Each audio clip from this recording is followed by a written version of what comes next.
Deeply Awake, Coffee Talks, by Kathy Vick, Intention, November 9, 2015. Web pages, kathyvick.com. Lightworkers.org, Magartha. Deeply Awake, at Tumblr. I had a weird experience last night as I was sleeping. Now and then, I would wake up just long enough to be aware of what I was dreaming. I don't have visuals, not really, not a storyline, but the idea was this: I kept seeing myself at work, and I saw how I was approaching my work, and I saw this other way of doing it, that I liked better. I just kept seeing the comparison, and feeling how it feels to be in each of those mind spaces. I came to and have been thinking on this experience ever since. How I might like to change my approach at work, how I want to carry myself in business, and how I want to project what it is I know about me. And so, I was reluctant to write today, feeling a little spanked by my brain, showing me how my current work approach lacks a depth and a sense of responsibility that I am looking forward to carrying now. I finally decided to put up my hair and give it a try. As I was gathering up my mane, I wondered, how did this happen exactly? How is it that I have my hands full of thick, long hair, coming from a head that forever featured cropped locks? Then I smiled and let it wash over me. How did any of this happen? How is it that I am a skinny-legged, relatively attractive woman now?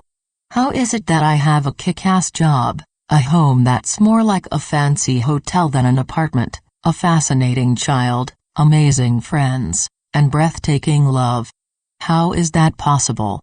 It made the dream experience go down a bit more smooth, because it had been unpleasant watching and feeling the griplessness with which I conduct my affairs, at times. But, how did this happen? I have heard a good explanation, one that makes me feel safe and not scared. And when one is surrounded by change, it is easy to get scared, now and again. The teachers schooled me on it, and cry and brought up the rear, 20 years later. It is all about intent. Intent is the power, the thrust of that first step off a cliff, high diving into a crystal clear pool of azure far below. It is that moment of commitment, and the tick just a second before that. You know the one. The one when you say, yes. I am. I will, but, now, I am. I did that 2 decades ago, when I committed to myself and to ascension. It really wasn't a decision, not at all. It was recognition. The relief of recognition. Oh, yes, that's what I was looking for. That's how I have always felt when I have encountered information of DNA, ascension, all this stuff that falls under so many other umbrellas too. Call it anything you like. At its heart, it is the commitment to listening and honoring that which is calling from the inside. Simple. Obeying the voice within above all. Knowing that voice. And learning to trust, and love that voice. That's a big part of things here. So, I know for me, intellectually at least, that I made this decision. The intention was laid, as they say, years and years ago, and if I cared to be real esoteric, I could point out how there is patterning generations back for this time, and for these changes in consciousness. No accident at all. And so, if none of this has been an accident, oh, here it comes. What beauty I get to birth today. The idea here is that I saw myself through the night acting in ways that have been valid, at work, but, in the dream state I can see how they lead to difficulties, and I see, from that perspective, what my behavior is saying, rather loudly. So, could it be that even this bird's eye view into how I can better my professional demeanor, even this is not an accident? Nor is how I have been doing at work so far. I realized upon awakening that my biggest fear now is that I will do something stupid and why great opportunities will be taken from me because it will have become clear I have not earned them, don't deserve them, because I can't handle them. That is, in a nutshell, the worry. Knowing how important the work is only heightens the anxiety. And so, I see now that even the missteps are all just dandy, and a dream like the one I had is a gift to help me along. There is no guilt here, no need for self-loathing or self-doubt. Just more opportunities to grow.